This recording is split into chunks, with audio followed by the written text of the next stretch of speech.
Hello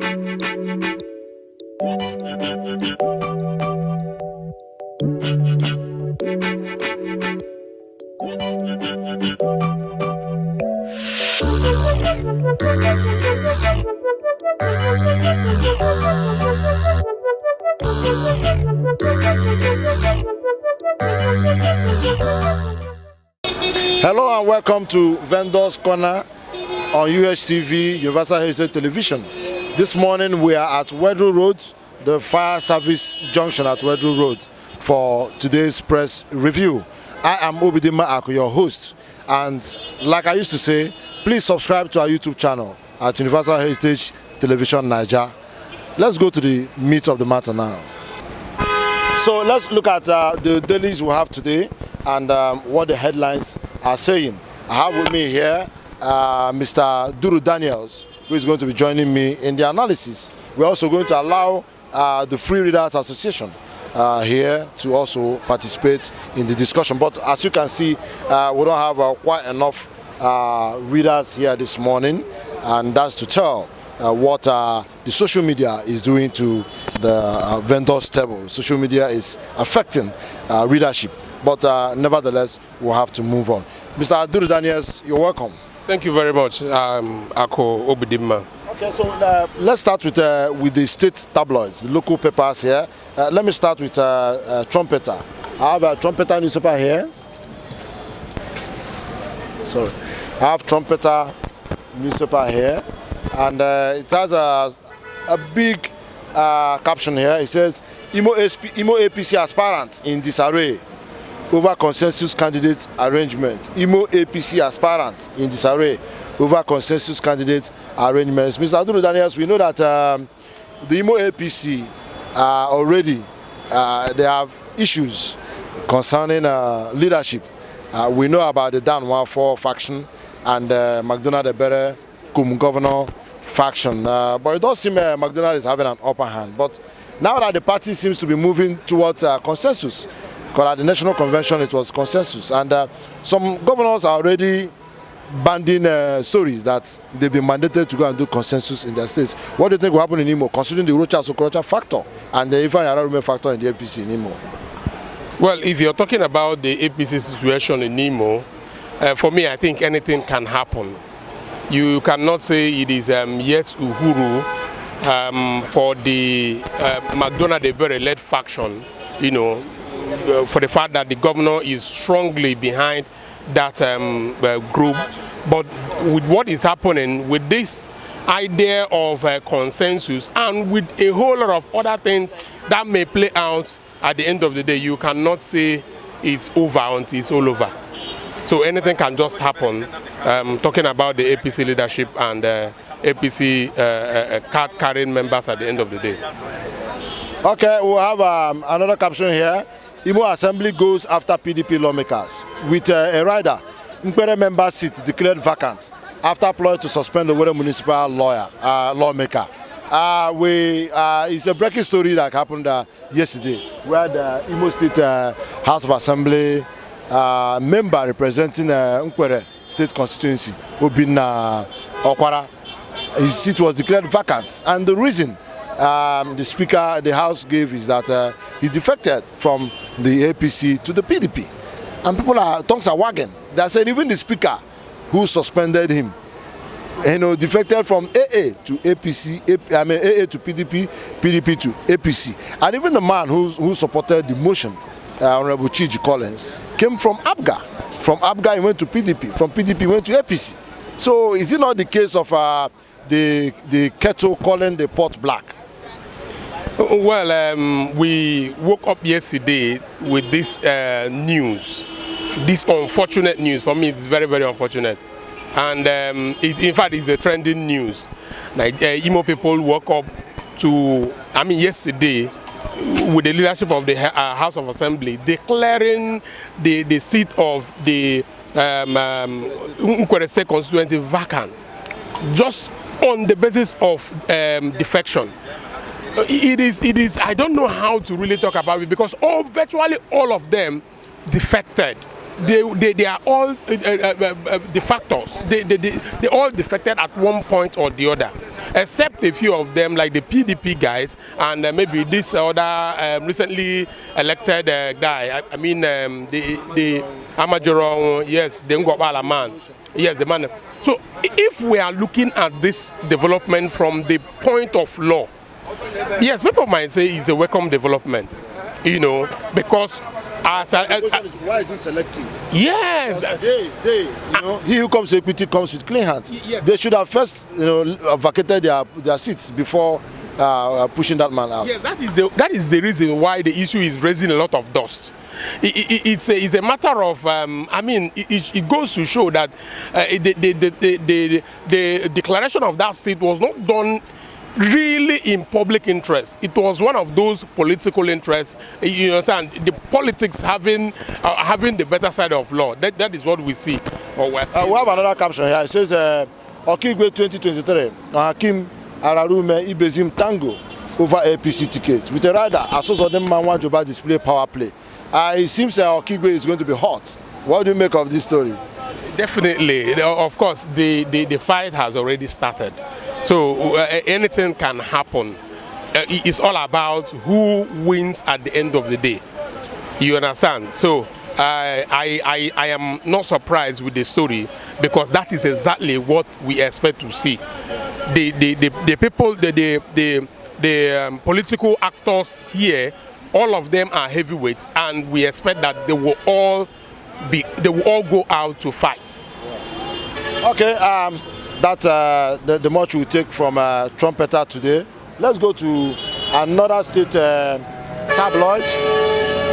Let's go to Watchdog, the Nigeria Watchdog. We have the Nigeria Watchdog, and it has this caption: Imo East councillors elected under Okorocha endorse Mbata for Senate. Imo East councillors elected under Okorocha endorse Mbata for Senate. Another caption here says, alleged payroll fraud rocks IRS. With a rider, Chika Okoliegbe, Commissioner Fengad. Alleged payroll fraud rocks IRS. Chika Okoliegbe, Commissioner Fengad. This Imo State Internal Revenue Service, it does seem it's always in the news, okay? This time around they're accusing, let me see if I can take a bit of that story. It's on page 4. It's on page 4, and it says there are reports of alleged payroll fraud at Imo State, at Imo Internal Revenue Service, IRS.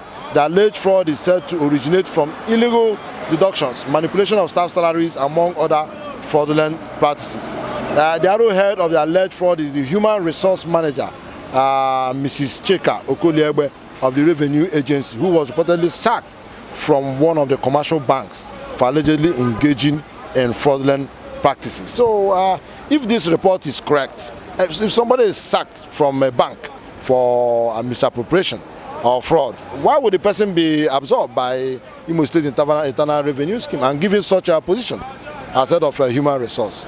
I think that is part of what we are here to get right here in Imo State. Like you said, this the particular office is always in the news, not just in the news, but always in the news for the wrong reasons, and you see it again. So I think the state government should really follow up on this, so that at the end of the day we'll find out what is, because I have had a whole lot. Seem to be quiet all this while, despite the avalanche of reports and stories coming from there. Yes, that was why I said that this is one of the areas the state government is not getting right. You understand? It's as if a lot of people with questionable character are allowed to be in public office. It's as if a lot of people with questionable character are allowed. So the state government should really do something in that respect. Okay, there's a caption here. It says, group appeals to Soludo, Onyagocha, others to make case for Nnamdi Kanu's release. Group appeals to Soludo, Onyagocha, others to make case for Nnamdi Kanu's release. Do you think these two people are capable of pushing the struggle to demand for Nnamdi Kanu's release? Well, I would not say they are not capable, but I would rather say that this is one thing for me the southeastern governors are not getting right. You understand? I commend Soludo for the move he made a few days back, constituting a committee, that was a reconciliation committee or a reconciliatory committee. But it's not enough to do that. It will have weight and enough weight if the Southeastern governors will come together and make case for the release of Nnamdi Kanu. I think that will really solve the problem and reduce this incessant killing and this issue of... What will you say about the personalities of these two persons, Soludo and Uche Onyagocha? Do you think both of them have the pedigree? Sure, they do. But what I'm saying is that it shouldn't be just them alone.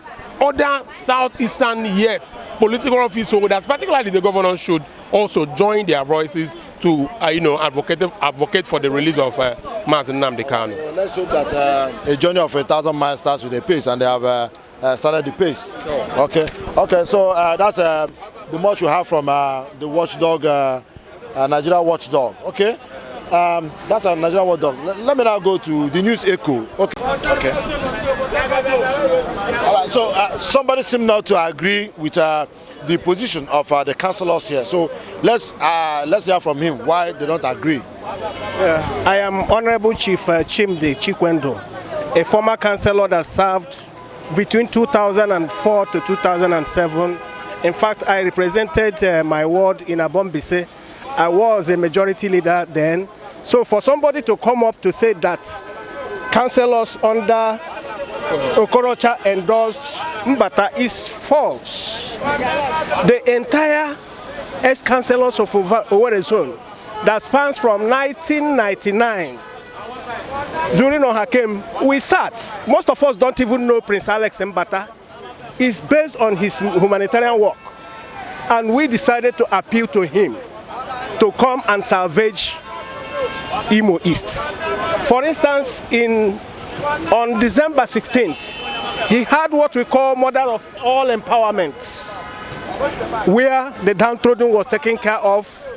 There's no place he didn't touch in Owerri zone. It is on that basis that we called on this man, say, I beg, come and help us. Because when you look at the past senators, you will agree with me that none of them have done such empowerment, not to talk of an individual. So I want to stand to refute that. You are concurring with the story, because the story says councillors elected under Rochas endorse. That is what I said. I didn't serve as a councillor under Okorocha. Get my point. You are saying that it wasn't only Okorocha. No, what I'm saying is ex-councillors of Owerri zone, not even Okorochas, not under Okorocha. Yes, it is false, and that is why I came to buy this paper, and we are refuting it immediately. Okay. So the point to make here is that he's saying that it is all the councillors from 1999 till date, former councillors, that they did it together. So that there was no dichotomy. It was not separated. Either Okorocha or Udenwa or Hakim. That's the point he's trying to make here now. But the question I want to ask you, as a former councillor, and while you are taking this decision, you know that lawmaking is about going to make law, going to check the excesses of the executive, going to appropriate funds because it is the lawmakers that appropriate funds, right? So why did you narrow your decision to issue of empowerment it did? Because actually empowerment should be an executive function and not legislative function. It's not that. Prince, what I'm trying to say is that Prince Dr. Alex Mbata have not tested that position as a legislator. He has not been in power, and he has the people of Owerri zone at heart. So when he goes there, it's all about legislative business. He will represent us effectively. So that is my point. What I'm saying is like in developed democracies like America, in UK, you see members of the House of Commons, House of Lords, you see the House of Rep members, senators in America. You don't see them going to their communities to share bicycles, share this, share that. They are strictly focused on making effective laws, checkmating the excesses of the executive, appropriating funds for developmental projects. Why have we reduced it here in our own climate to senator buying rice, giving to people. Buying. I want to correct that impression. It is totally wrong. Mr. This man is a renowned journalist and he's around here. So you are going to join us this morning as you analyze. Please be here. Has all it takes to represent us to make laws, cure ED. So others will follow. Because I'm asking you because you said it's not on that basis. No, it's not. It's not. No, it's not only on that basis. It has the people of Owerri zone at heart. He has the interest of the Owerri zone people. So when he goes there, he will make effective laws that will touch the lives of the people of Owerri zone. That is my point. Alex Mbata. He said that's the reason because this issue, we are discussing on this issue, councillors elected under Okorocha endorse Mbata for some. But he's saying that it's not only Okorocha councillors. But the question should be, is Mbata actually a politician? Yes.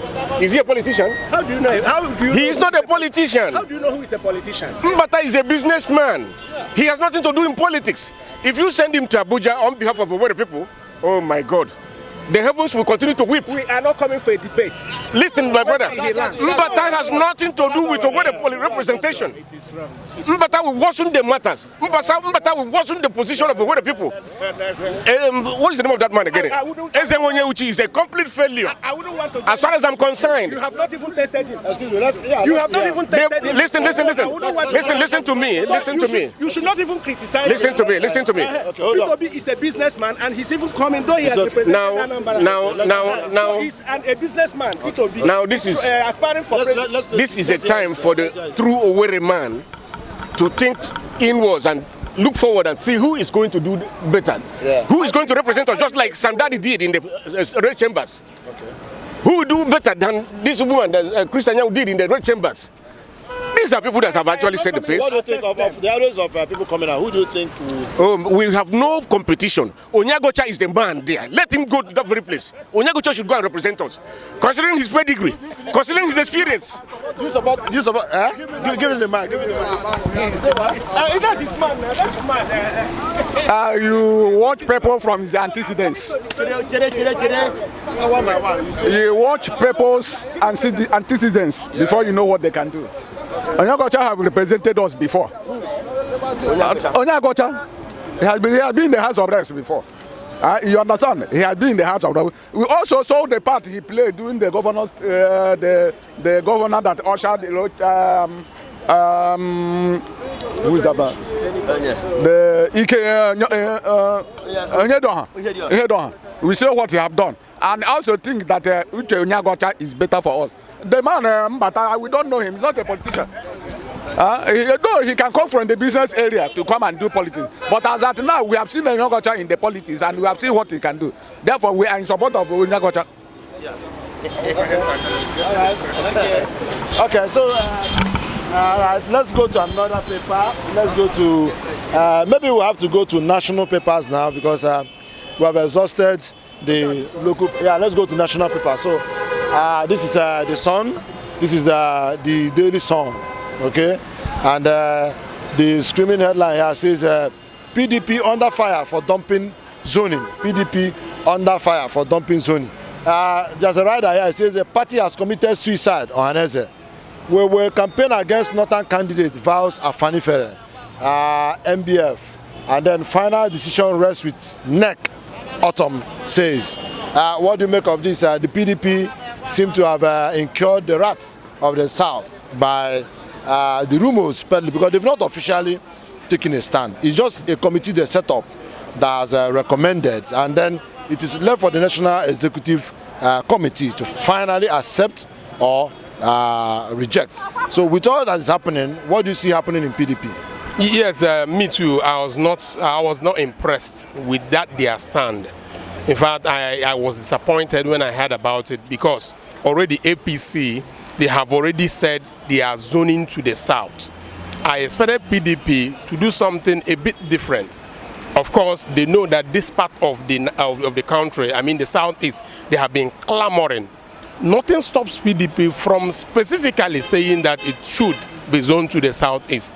But people got disappointed when they said the whole thing is open. So let's continue to hope that they will really get it right, because all hope seem not to be lost, judging by the stand of Otom. Chifike Wosu, what do you have to say about this PDP zoning dust that is raising now? Because the southern Nigeria seem not to be comfortable with this decision. I'm actually worried about that decision by the party hierarchy anyway.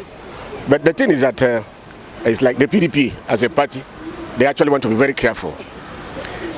That particular move is an indication that yes, that the PDP is poised to take back power come 2023. Because what they want to do is to cash on any lapse, any irregularity by the ruling party that has messed up this very country. APC as a party is a party that has destroyed this very country with no apology. Yes, I am not a politician, but if I were to be a politician, as a matter of fact, I wouldn't like to have association with any APC. Granted that there are credible people in APC, some of them. And when you talk of APC leaders accusing PDP of creating problems in the past, those of them in current APC, where were they before? They are the babies of PDP. In other words, they destroyed this very country. Now let us give a chance to real people. Their excuse is not acceptable. It's not acceptable. Yes. It's not acceptable as far as I'm concerned. And before you add that into, I want to finish up. The issue of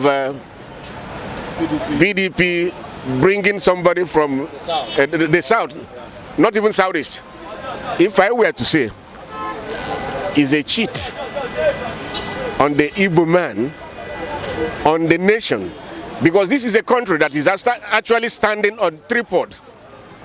I agree that we have about more than 250 nationalities in this very country. But then the three major tribes in this very country are the Igbos, Yorubas, and the Hausas. Now you come to say that you have zoned this power back to the south. Be specific. The party should be specific, as a matter of fact. Where they are zoning the seats to, so that we can actually know that, yes. Now, come to think about the area of candidates lining up for that seat. Whom do you think actually is the best? The Igbo man is the best candidate. The Igbo man is the only person that's going to restore credibility. The Igbo man is going to restore sensibility in this very country. The Igbo man is the man that will actually bring peace in this very country. Onyendu Nnamdi Kanu is an Igbo man. I don't know whatever crime he has committed. I'm not standing for him. Do you want him to contest for presidency? No. I wouldn't even like him to contest for presidency. No. But what I'm saying is that if actually we want to douse tension in this very country, they should take into consideration.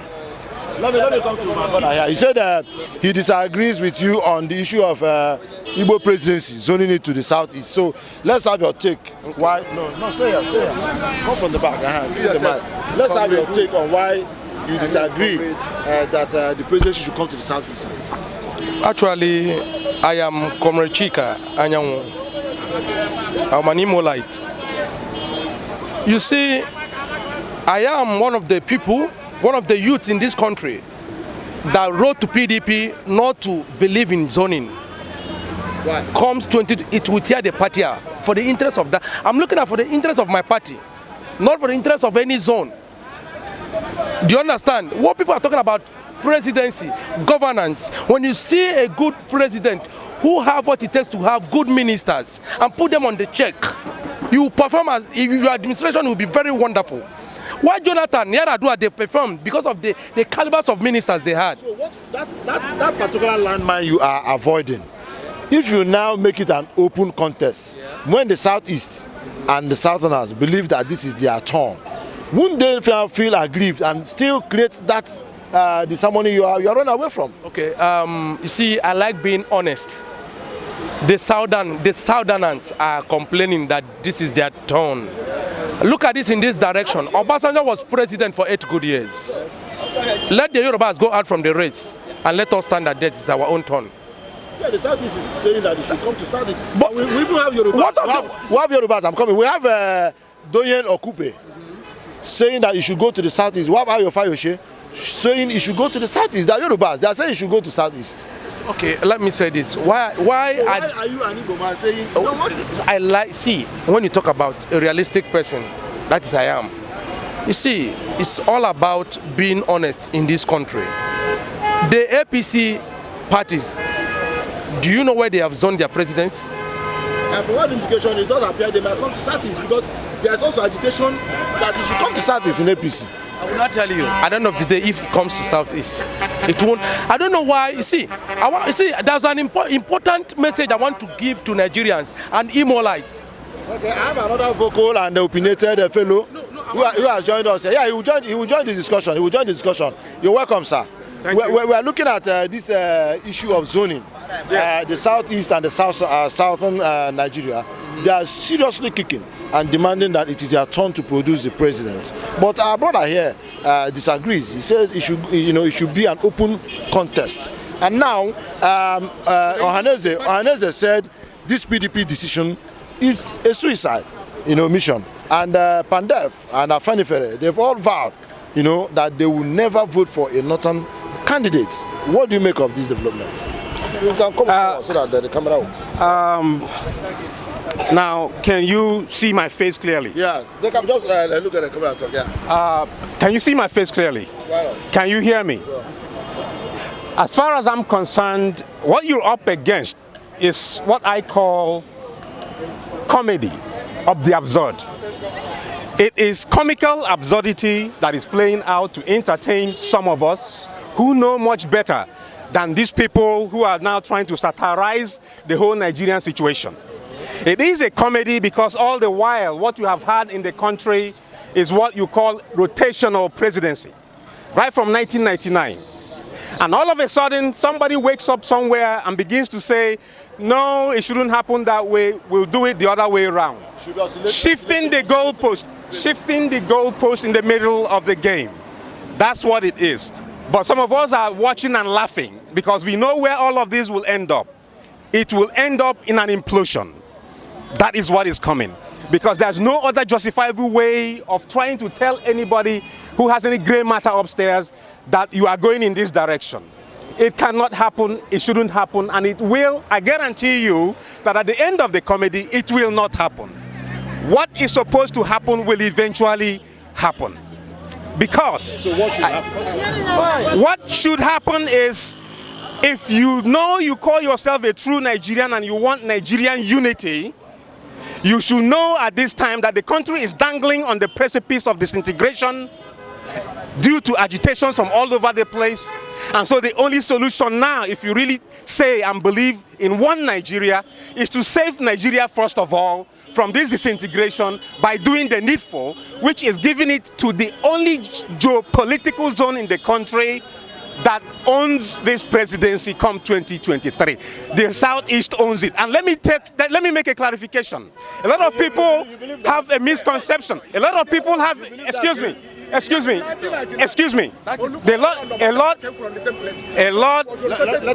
lot of people have a misconception about this whole thing about a president of Igbo extraction. I want to correct it here and now and for good, so those who have ears will hear. It is not a project of a president of Igbo extraction. What it should be is a president from the southeastern region of Nigeria, because Nigeria is not run on a template of ethnic nationalities. There are 358 of them in the country.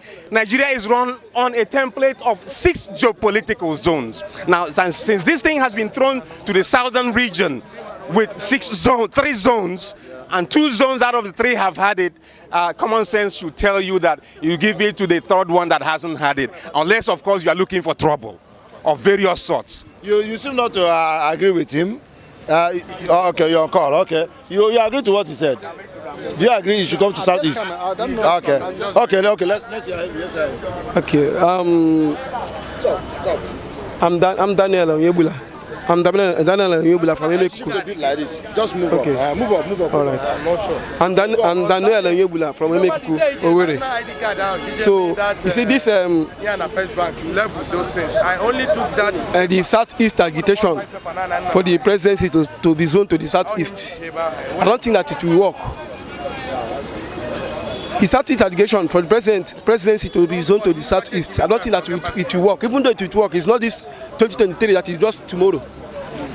Yeah, somebody is talking about. Where do you think it should somebody, go now? Let the northerner can never give a southeast man president. You now, where do you think it should go? Where do you think it should go? Where do you want For me, to tell you the truth, yes. the presidency should go. I'm an Igbo man. The presidency should go to any geopolitical zone apart from the southeast.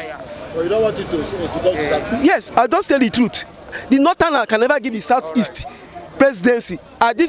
Somebody, I say you now.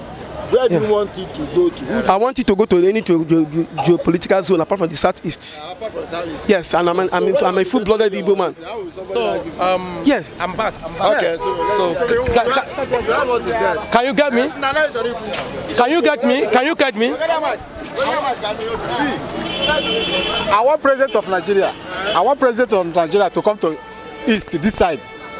Because since the end of Nigeria Civil War, Igbo man has never been a president before. So it is right for Igbo man to be president of Nigeria. That is all I can say. Okay. Because, can I say something? Please, let me. I have look at these two things. People are talking about look at Ohaneze. Excuse me, Ohaneze. The caption of Ohaneze suicide. How many voters are they sure that will vote in this southeast? How many times has Ohaneze and Ndibo come out to canvass for people to go and get their PVC? How many people do we get possessed in this southeast? Is it all about Ohaneze has? Let me tell you, has more power more than the current Ohaneze administration led by George Obiozo. George Obiozo is a card-carrying member of APC, and he cannot turn to say about PDP, which we know the party he belongs to. I am saying this before the Igbos to understand where George Obiozo is going. Okay, let's take Daniel's stand on this and then we'll go to another paper. Yes, I think if you ask me, my brother who just finished talking now is really talking from the point of view of a card-carrying member of a political party. You understand? So, yes. We want to really look at it from the angle of how do I put it now? As in, want to look at it from a very fair, from an unbiased angle, from an objective angle. And if you're looking at it from the angle, you will have no option than to agree with what this man here said. You see, no, it's not about that. It's about a PDP. What they are doing now. You said you don't like what they have done in trying to zone it to, and they have not even zoned it to the southeast. And we are saying that is the right thing they must do if they mean well. Moreover, I want to also say that, you see, APC and PDP, they are almost like two sides of the same coin. You understand? Because some of the things we see in APC today was actually started by PDP. So the point I'm trying to make in all is that zoning it to the south, it is the only panacea to all the problems challenges we have in the country now. Another paper, that's so many papers have a similar caption. We have okay, this is Daily Sun. Okay, yes, let me go to the Punch. Also has a similar caption. The Punch has a zoning crisis threatens PDP. South insists on presidency. Same issue we are talking about. Now let's go to another paper. We have the New Telegraph. New Telegraph is also talking about 2023 controversy threats PDP's presidential ticket zoning. Same issue we are talking about. And then it has smaller captions here. The first one says COVID-19, federal government lifts midnight curfew, restrictions on gatherings. Do we actually have these curfews in place? Is there COVID-19 restrictions again? Suspend the COVID for now. Please, I have one big point to make about this zoning. Please. Okay, well. Okay, you can. Okay, I'm coming. Don't worry, you will talk. This is press review. Okay, we'll move by headlines. Okay. Now we have reps concur with Senate extend 2021 budget to May. The other one says Kalu moves to attract federal College of Education to Abia North. Okay. Southeast killings, Odenkano head Soludo's Peace Justice Committee. Soludo, the governor of Anambra State, he has set up a Peace and Justice Committee, and he has nominated Professor Chedo Odenkano as the chairman of that committee. Professor Chedo Odenkano is the former National Human Rights Commission chairman. Do you think it's a round peg in a round hole?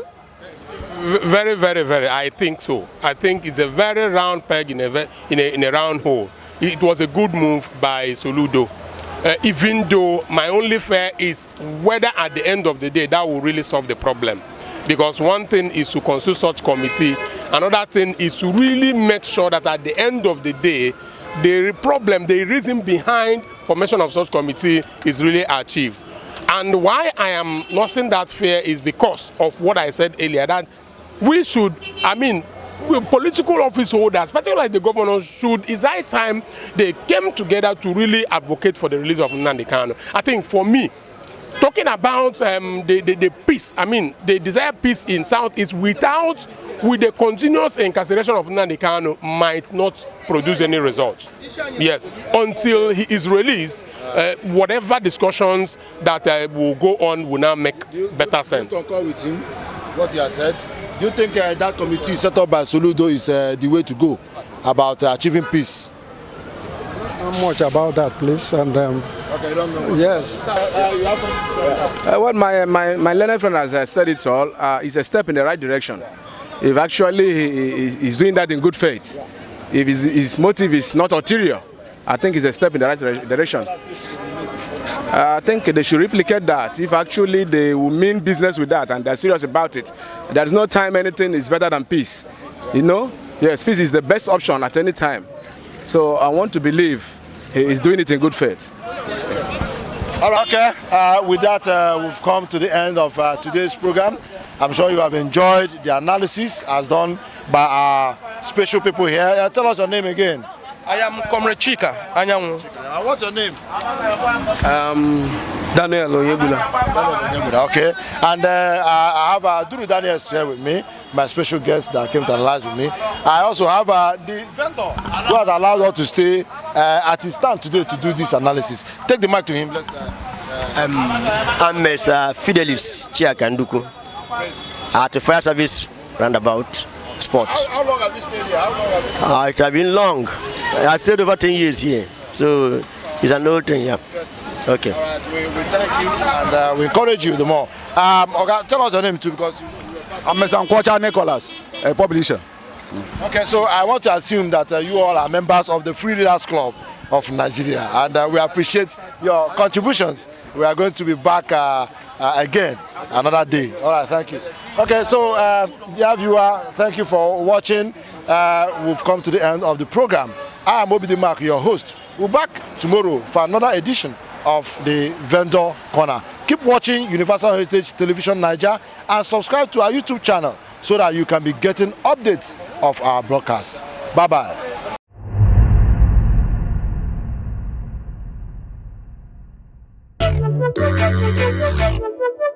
Thank you.